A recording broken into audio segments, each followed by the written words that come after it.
चलो, तो हम लोग बात कर रहे थे कि हम लोग कॉम्प्लेक्स नंबर को अभी तक दो तरीके से रिप्रेजेंट कर पाए हैं। यहां पे फिर से लिख देता हूं कि representation of a complex number. तो दो तरीके से आपने कैसे किया? सबसे पहला तरीका था कार्टेशियन फॉर्म, दूसरा तरीका था आपके पास पोलर फॉर्म।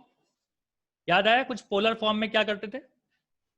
पोलर फॉर्म में आप लिखते थे कि complex number is equal to होता है R into cos theta plus I sine theta. cos theta I sin theta. हाँ, ये हो गया क्या कॉम्प्लेक्स नंबर को लिखने का तरीका था। यहाँ पे आप कैसे लिखते थे कार्टेशियन फॉर्म में? Z is equal to A plus I B, ऐसे लिखते थे। दो तरीके हैं आपके पास। तीसरा जो तरीका है, जो हमारे आर डी शर्मा बुक में नहीं दिया हुआ है, एनसीईआरटी में नहीं दिया हुआ है, इसको हम लोग बोलते हैं ई यू।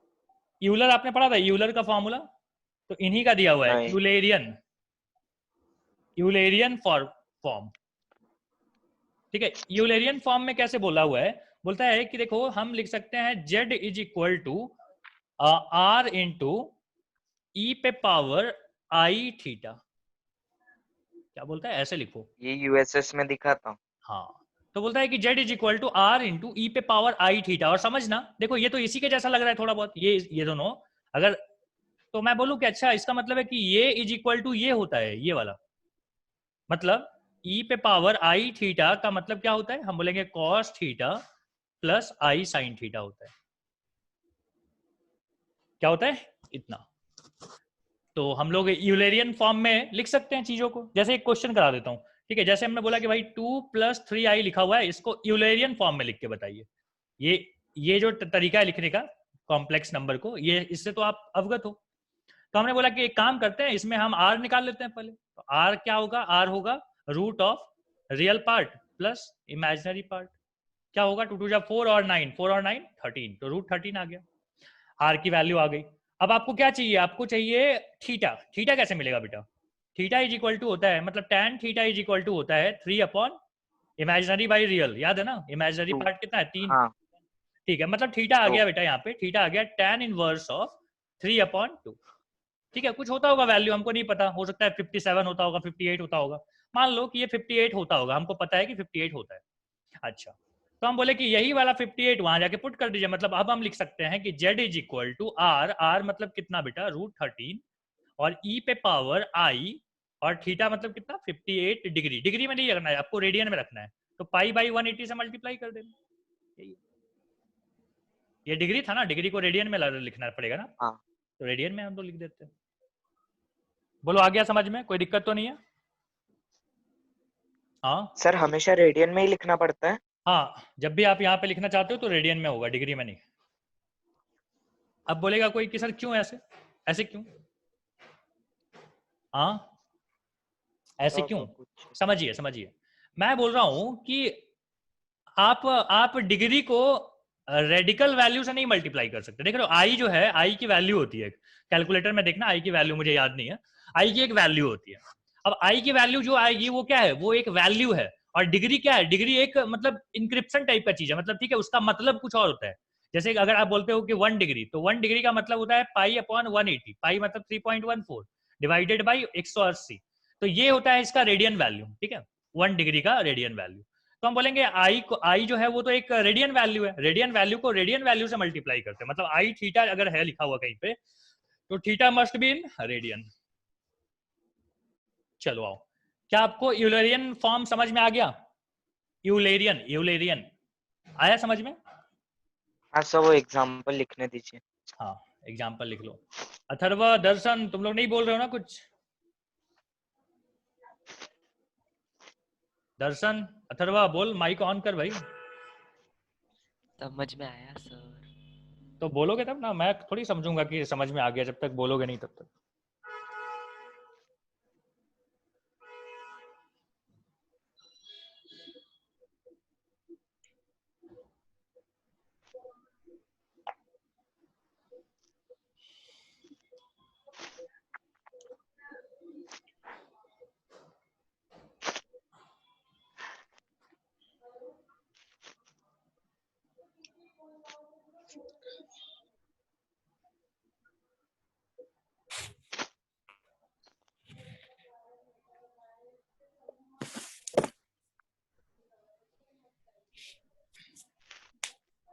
अब एक आपसे एमसीक्यू का क्वेश्चन पूछ दूं।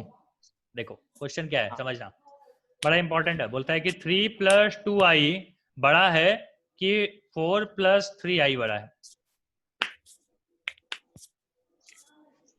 बता क्या लगा? हाँ कौन सा?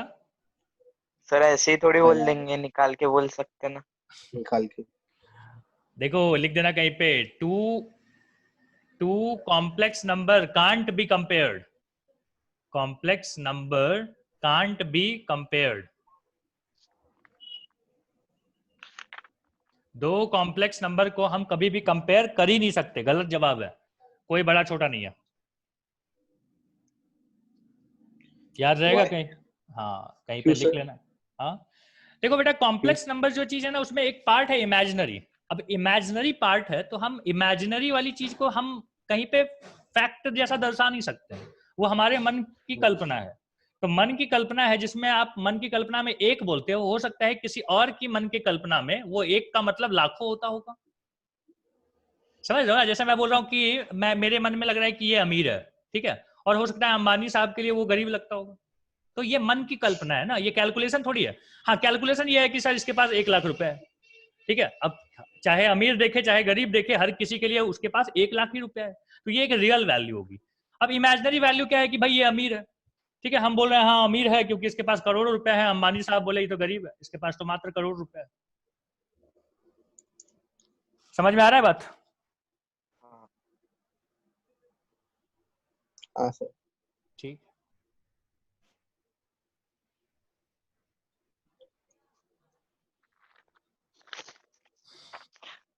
सर जो आरडी के दोनों पीडीएफ थे ना वो पूरे हो गए।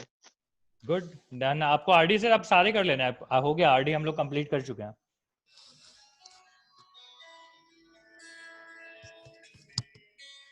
हेलो हाँ नहीं ये इंग्लिश स्पीकिंग क्लास नहीं है।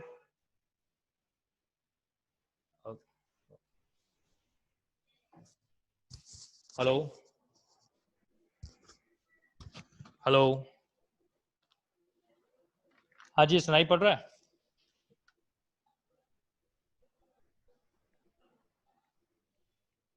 आयुष सुनाई पड़ रहा है?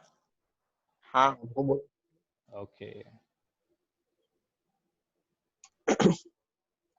ठीक है, तो ये बात तो हमको समझ में आई। अब है कि कॉम्प्लेक्स नंबर का, चलो एक टॉपिक लिख लेते हैं। टॉपिक है modulus and argument of, modulus and argument of अच्छा ये हो मल्टीप्लीकेशन। गया था ना। रुको ना बताता हूं। Multiplication of two complex number. देखो हमने अभी तक जो पढ़ा था ना, वो मॉडुलस एक कॉम्प्लेक्स नंबर का होता था, आर्गुमेंट भी एक ही कॉम्प्लेक्स नंबर का होता था। जिनका छूट गया मैं उनको थोड़ा सा बता दूं कि मॉडुलस और आर्गुमेंट क्या होता है। देखो एक कॉम्प्लेक्स नंबर दिया हुआ है, जैसे मान लीजिए दिया हुआ है वही 2 + 3i, तो इसका मॉडुलस कितना होता है? तो हम ऐसे लिखते थे मॉडुलस, मॉडुलस मतलब वही रूट ऑफ रियल पार्ट का स्क्वायर प्लस इमेजिनरी पार्ट का स्क्वायर, कितना आता था 30 रूट। इसको बोलते हैं मॉडुलस, मॉड्यूलस। और ये जो आप tan थीटा निकालते हो ना, तो थीटा को बोला जाता है आर्ग्यूमेंट, आर्ग्यूमेंट। थीटा को केवल, tan थीटा को नहीं, थीटा को क्या बोला जाता है? आर्ग्यूमेंट। तो हम बोलते हैं tan थीटा का रिलेशन हमारे पास है 3/2 इमेजिनरी बाई रियल पार्ट, और थीटा इज इक्वल टू क्या हो जाएगा यहाँ से? Theta is equal to tan inverse of 3/2। तो इसको हम बोलते हैं आर्ग्यूमेंट, दिस इज आर्ग्यूमेंट। लेकिन अब आपसे ये नहीं पूछा है, अब आपसे देखो क्या बोलता है। अब बोलता है कि मॉडुलस और आर्गुमेंट हमको बताओ multiplication of two complex number का, दो कॉम्प्लेक्स नंबर को मल्टीप्लाई करने के बाद एक जो कॉम्प्लेक्स नंबर आएगा उसका मॉडुलस और आर्गुमेंट हमको बताइए। ठीक है, ये कहानी है। तो हम बोलेंगे कि भाई ठीक है, यहाँ पे दो बातें होती हैं। पहला बात जो है कि Z1 और Z2 का जो आप मल्टीप्लीकेशन करेंगे उसका जो मॉड निकालेंगे, दैट इज इक्वल टू होता है Z1 का मॉड और Z2 का मॉड। ये क्या है? ये लिखा हुआ है कि Z1 क्या है? Z1 और Z2 क्या है? दो कॉम्प्लेक्स नंबर है, दो कॉम्प्लेक्स नंबर का मॉडुलस निकाल रहे थे, तो हम बोले कि दोनों का सेपरेट सेपरेट मॉडुलस निकाल लो, दोनों को मल्टीप्लाई कर लो, वही होगा उसके मल्टीप्लीकेशन का भी। सेकंड बोलता है कि अगर आपको आर्ग्यूमेंट चाहिए तो आप बोलोगे आर्ग्यूमेंट ऑफ Z1 Z2, मतलब मल्टीप्लीकेशन वाले का आर्ग्यूमेंट चाहिए आपको, तो आप क्या करना, आप बोलना argument of Z1 plus argument of Z2, दोनों को ऐड कर दो तो आपको नेट आर्ग्यूमेंट मिल जाएगा। क्या हुआ, समझ में आया? आर्ग्यूमेंट किसको बोलते हैं? Theta, angle. थीटा। हाँ, अब हम इसको प्रूफ भी करना चाहते हैं कि भाई ऐसे कैसे मान लेंगे, ये तो बात आपने बता दिया सर, ये तो नियम है, लेकिन इसका प्रूफ भी तो दीजिए, मैथ में हर चीज का प्रूफ होता है। अब मैं आपको प्रूफ देता हूं। प्रूफ हम लोग एग्जांपल लेके नहीं करेंगे, हम लोग एक जनरल वैल्यू लेके करेंगे। तो हम बोल रहे हैं कि मान लीजिए हमारे पास Z1 की वैल्यू है R into cos theta, cos theta 1 लिख देता हूँ, कॉस R1 लिख दो, R1 कॉस थीटा 1 और प्लस I साइन थीटा 1। पता है ना कॉम्प्लेक्स नंबर को पोलर फॉर्म में ऐसे लिखा जाता है। दूसरा R2 यहां पे लिख दिया cos theta 2 plus I sine theta 2, दो कॉम्प्लेक्स नंबर हमारे पास थे। ठीक है, अब बोलता है दोनों को मल्टीप्लाई कर लो पहले, तो हमने चलो मल्टीप्लाई करना स्टार्ट कर दिया कि Z1 Z2 का मल्टीप्लीकेशन क्या होगा, तो हम बोलेंगे कि चलो मल्टीप्लाई करना, एक काम करते हैं पहले लिख देते हैं इसको। तो क्या लिखना पसंद करोगे? चलो ऐसे ही लिख देते हैं जैसा लिखा हुआ है पहले, R1 कॉस थीटा 1, कैलकुलेशन है बेटा, खाली ध्यान से देखते चलना, कैलकुलेशन है, आपको भी समझ जाएगा, मल्टीप्लीकेशन है तो डॉट लिखेंगे, R2 यहाँ पे आ गया cos theta 2 minus plus I sine theta 2। सो आप यहां से बोल सकते हो कि R1 डॉट R2 और यहाँ क्या हो जाएगा देख तो, cos theta 1 cos theta 2 plus plus क्या हो गया, हम बोलेंगे I sine I square sine theta 1 sine theta 2, और क्या होगा, तो हम बोलेंगे कि cos थीटा 1 और cos कौन सा, ये वाला के साथ I cos, इसको इधर कर लेता हूं,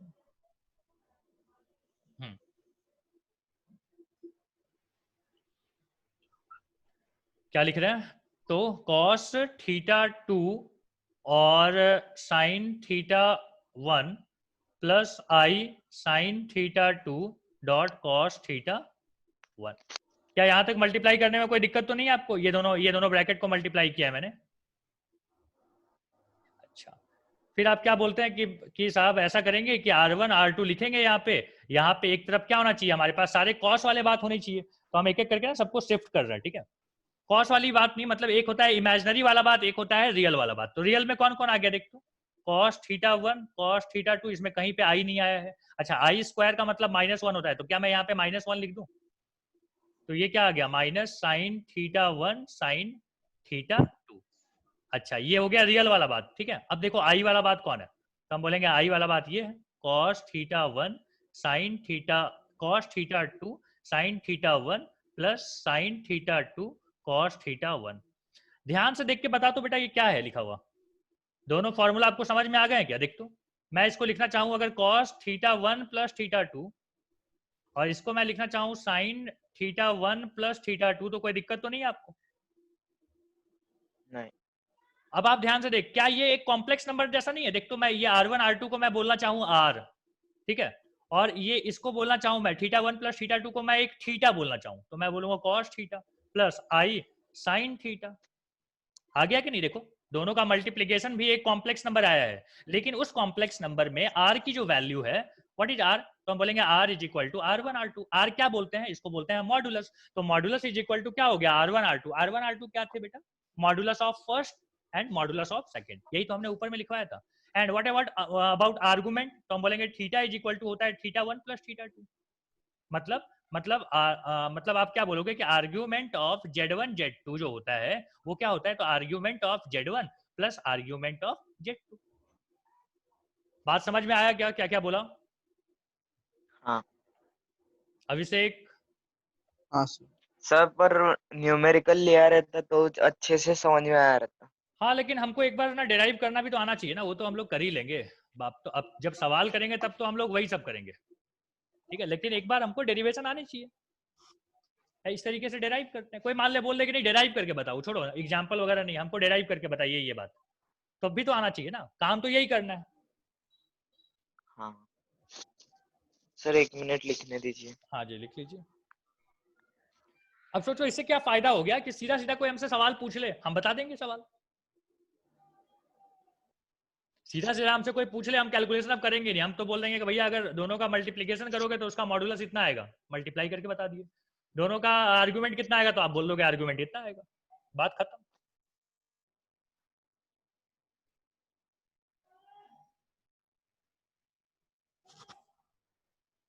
एक एग्जांपल करते हैं। Sir 1 minute. अच्छा, खाली लिख रहा हूँ एग्जांपल।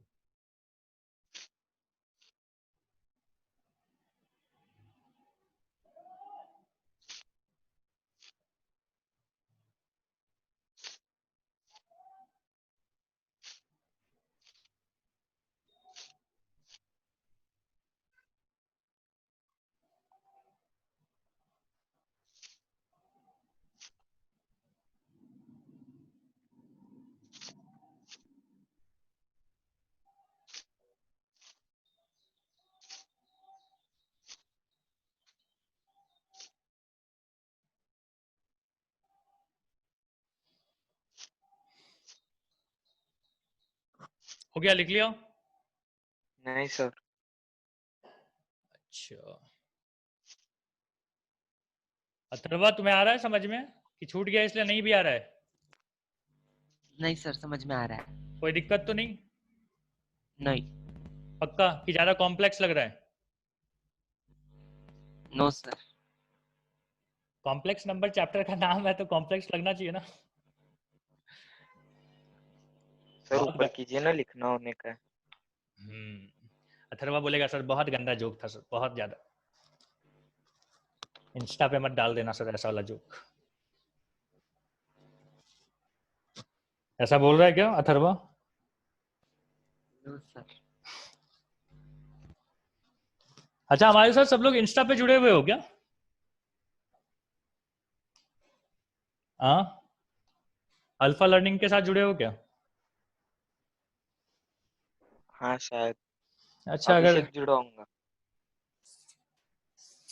चलो वहां भी हम लोग कुछ कुछ ऐसे बातें करते हैं, पोस्ट करते रहते हैं। मैंने तो अब भी खोला इंस्टा आईडी 2-3 महीने पहले।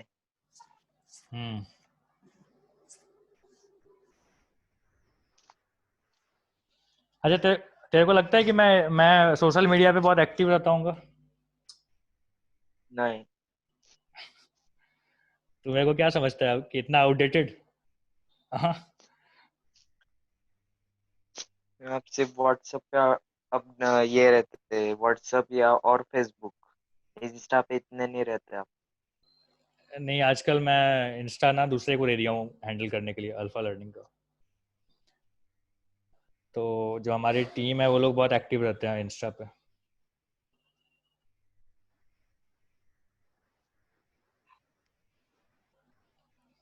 कुछ कुछ पोस्ट डालते रहते हैं, funny post, jokes, science jokes. चलो जल्दी हो गया, लिख लिया क्या? हाँ। अच्छा, ये सवाल कर, क्या बोलता है कि मल्टीप्लाई करके बताइए। देखो, हम अब आईआईटी के क्वेश्चन सॉल्व कर रहे हैं, ठीक है? और इस टाइप के जो कॉम्पिटेटिव एग्जाम के क्वेश्चंस होते हैं उसमें आपको इतना समय नहीं होता है कि सबको बैठ के मल्टीप्लाई करेंगे, समझो। हम बोलेंगे कि जो इसका मल्टीप्लीकेशन होगा वो होगा 4 2 जा 8।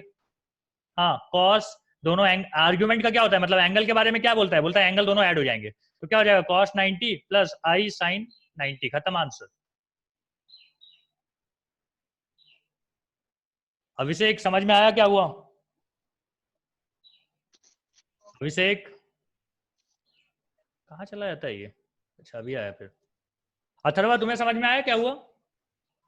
हाँ सर, समझ में आया, पूरा इजी।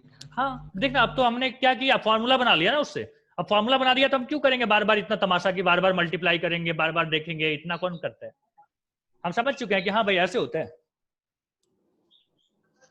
अच्छा, कोई आपको बोल दे कि सर अब हमको ना वो कार्टिजियन वाला फॉर्म बताओ, बढ़िया लगता है हमको देखने में, तो हम बोलेंगे ठीक है कर लो।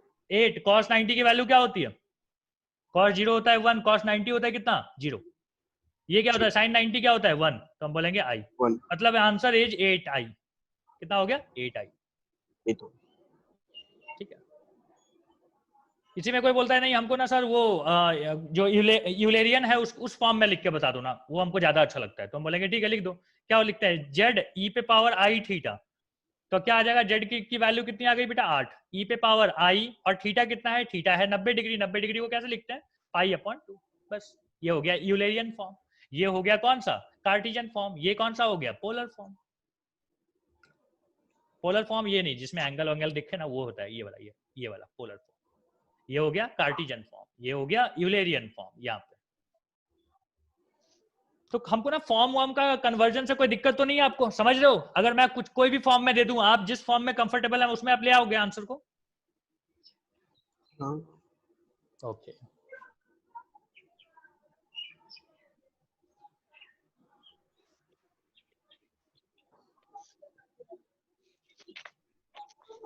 हाँ सर समझ गया। ओके अब समझना, हम बोल रहे हैं कि graphical representation of fundamental operations. अगला हेडिंग लिख लीजिए, ग्राफिकल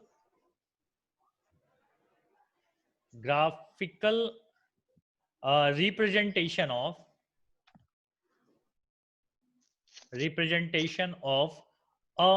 फंडामेंटल ऑपरेशंस। क्या मतलब है इसका, फंडामेंटल ऑपरेशन मतलब होता है प्लस माइनस मल्टीप्लिकेशन डिवीजन, इन सब ये सब है फंडामेंटल ऑपरेशंस। तो बोलता है कि दो कॉम्प्लेक्स नंबर को अगर हम ऐड करेंगे तो उसका ग्राफ कैसे बनेगा। तो फिर मन में आता है कि सर पहले एक का बता दो ना, फिर बाद में बताएंगे दो का। एक का याद है, मैंने बताया था आपको कल के क्लास में, भूल गए। सर क्या? एक कॉम्प्लेक्स नंबर को ग्राफ पे कैसे रिप्रेजेंट करते हैं ये आपको आता है। लिखा हुआ है कि z इज इक्वल टू इतना, तो हम बोलेंगे ठीक है हम कर लेंगे कैसे। तो आपने बोला ग्राफ बना लीजिए सर, और ग्राफ पे जो रियल वैल्यू है वो एक्स एक्सिस पे लेते हैं, तो एक और दो तो यहाँ पे आएगा, और वाई एक्सिस पे क्या लेते हैं, इमेजिनरी वाला पार्ट को, तो एक दो और यहाँ पे मान लीजिए 3 है, तो यहाँ पे ऐसा और ये ऐसा। तो बोलेंगे ये जो है ये लाइन क्या बताता है, ये लाइन बताता है इस कॉम्प्लेक्स नंबर को, किसको, 2+3i को। किसको बताता है, 2+3i को। ये तो एक की कहानी है। लेकिन अगर बोलता है कि दो कॉम्प्लेक्स नंबर को अगर आप ऐड कर दो, मतलब Z1 + Z2 कर दो, तो उससे एक वैल्यू आएगी, मान लीजिए उसको बोलते हैं Z3। तो बोलता है Z3 को कैसे रिप्रेजेंट करें, ये कहानी है अपनी। चलो आपको मैं बताता हूँ कैसे रिप्रेजेंट करते हैं। लिख लिया, हम लोग एक ग्राफ बना लेते हैं, और मान लीजिए Z1 ये वाला है, ये है Z1, और एक वैल्यू बना लेते हैं बेटा अपन Z2, ठीक है। Z2 बनाना है ना। एक काम कर ले, क्या हम बोलेंगे Z1 इज इक्वल टू होता है A1 + IB1, और Z2 को अपन बोल रहे हैं कि A2 + IB2। तो एक ये जो कोऑर्डिनेट आएगा उसको क्या बोलेंगे अपन, उसको बोलेंगे A1 B1।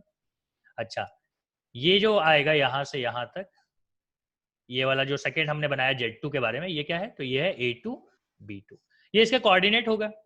हम बोल रहे हैं कि भाई हमको दोनों को ऐड करना है, मतलब A1 + A2 करना है। ऐसे ही ऐड होता है ना, याद है दो कॉम्प्लेक्स नंबर कैसे ऐड होते हैं, रियल के साथ ऐड होता है।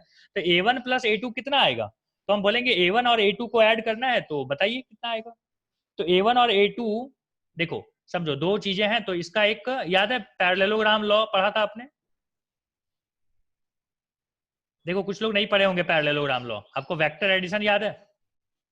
हाँ वेक्टर एडिशन में ऐसे ही किया था ना कुछ, कि इसका जो डायगोनल बनता था, ये वाला डायगोनल, ये डायगोनल क्या बताता है, ये डायगोनल बताता है दो वेक्टर को। तो हम क्या बोलेंगे, Z इज इक्वल टू क्या आ गया, Z1 + Z2। बस यहाँ पे क्या कर लो, ऐसे बना लो, मतलब पैरेललोग्राम बना लो।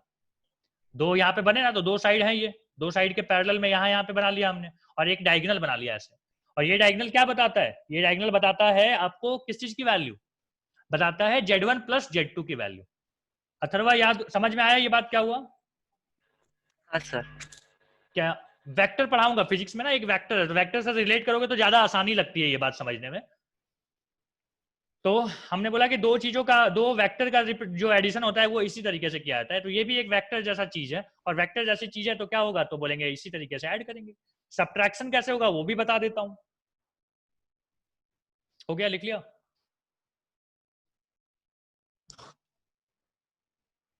नहीं से लिखना है। जल्दी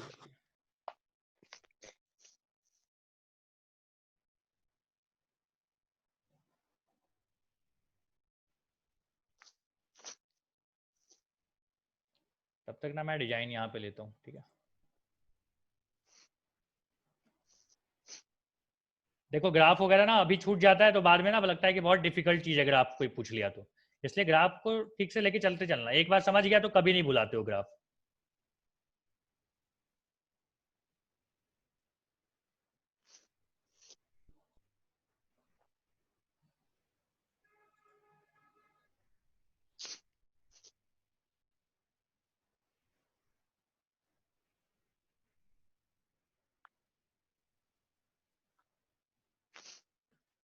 क्या बोलता है यहाँ पे बोलता है कि Z1 माइनस Z2 चाहिए आपको। हम बोले ठीक है, Z1 माइनस Z2 करेंगे इस बार। देखो क्या होता है ना कि वेक्टर वाली कहानी में कभी भी माइनस माइनस नहीं होता है, एक्चुअली वो सब प्लस होता है। तो हम बोले सर लेकिन यहाँ तो माइनस है, अब क्या करें? तो हम बोलेंगे देखो क्या आप इसको ऐसे लिख सकते हो?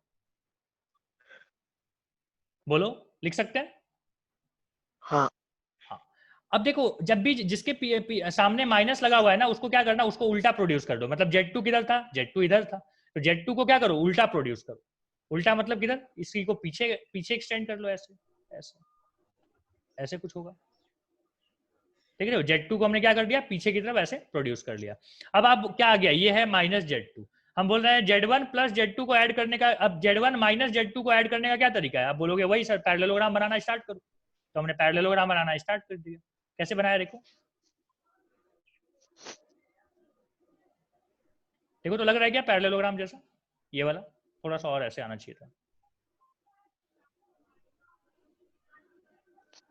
ठीक है। अब लग रहा है पैरेललोग्राम, देख तो ये देख के। हाँ। अब इसका पैरेललोग्राम का जो डायगोनल होगा वही क्या बताएगा, ये बताएगा Z1 प्लस माइनस Z2।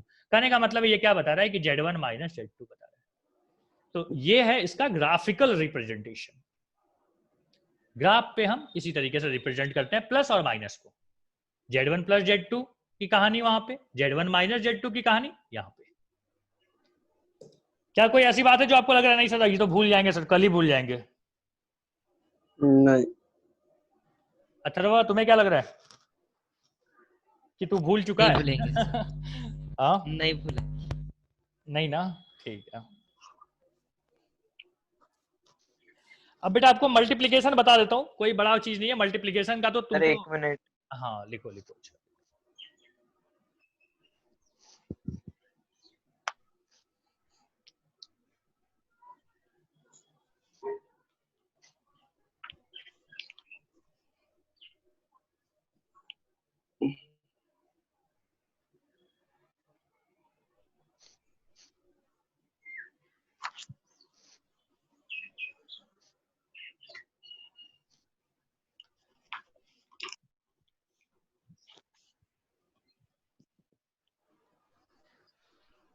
हो गया, लिख के हो गया, समझाऊं?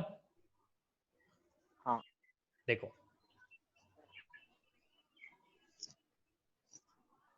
इसको θ1 बोल रहे हैं और इसको है θ2।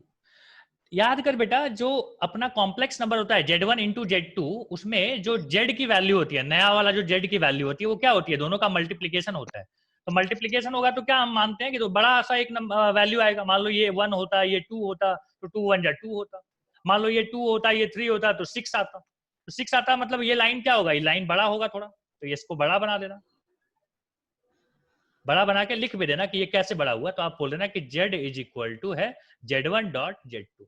अब समझो ये एंगल की कहानी कितना है, ये एंगल कितना होगा, ये वाला एंगल हम बोलेंगे ये एंगल होगा Z1 प्लस Z2। याद करो कहां पढ़ा था ये बात, आर्ग्यूमेंट में पढ़ा था आपने, याद करो।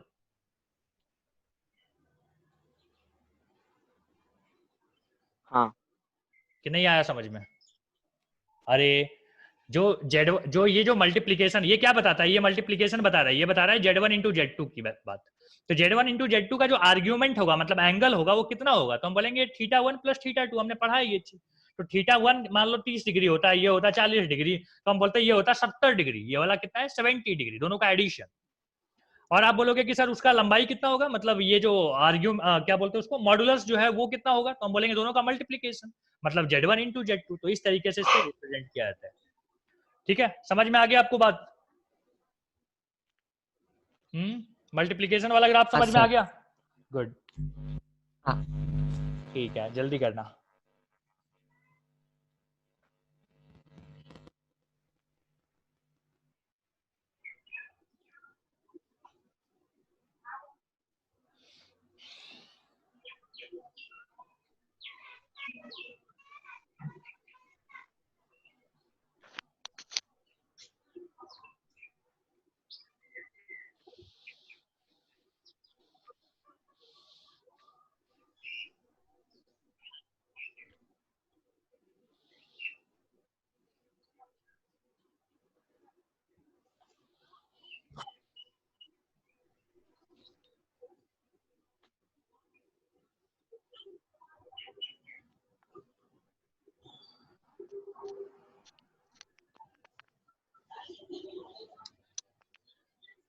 सर फिर ट्यूशन कब से स्टार्ट होंगे, क्योंकि स्कूल तो स्टार्ट होने ही नहीं वाले। कौन बोला स्कूल स्टार्ट नहीं होने वाला? सर इतने पेशेंट्स बढ़ रहे नागपुर में। अरे कुछ नहीं होता उसमें, स्कूल स्टार्ट बिल्कुल हो जाएंगे। अभी देख, अभी बस स्टार्ट हो गई। हाँ, हाँ नागपुर में बस सेवा स्टार्ट हो गई। सबसे बड़ा रुकावट जो था स्कूल को स्टार्ट करने के लिए बस था। बस तो स्टार्ट हो गई, ठीक है। अब बस धीरे धीरे स्टार्ट हुआ। अब जो है बहुत अच्छा लाइनअप हो जाएगा कि स्कूल भी अभी स्टार्ट हो जाएंगे, ट्यूशन भी स्टार्ट हो जाएगी, ठीक है। तो देखो अभी 1 तारीख से क्या रहता है। सितंबर तक होंगे। सितंबर स्टार्टिंग से ही हमको लगता है ना, कुछ ना कुछ जो है इलाकों में स्टार्ट कर दिया जाएगा, और एंड सितंबर के एंडिंग तक ना सब जगह स्टार्ट हो जाएगा। अब तुम्हें पता है, अच्छा ये कोरोना का जो ये है मोर्टेलिटी रेट जो है वो वुहान बहुत बहुत कम है बेटा। लोग थोड़ी मर रहा है, कहाँ मर रहा है। सर इन्फेक्ट हो रहे हैं ना। इन्फेक्ट हो रहे तो क्या फर्क पड़ता है, आपको कब होके चला गया आपको आइडिया भी नहीं है। हाँ, एक सर्वे में बताया गया कि, रुक जा, हाँ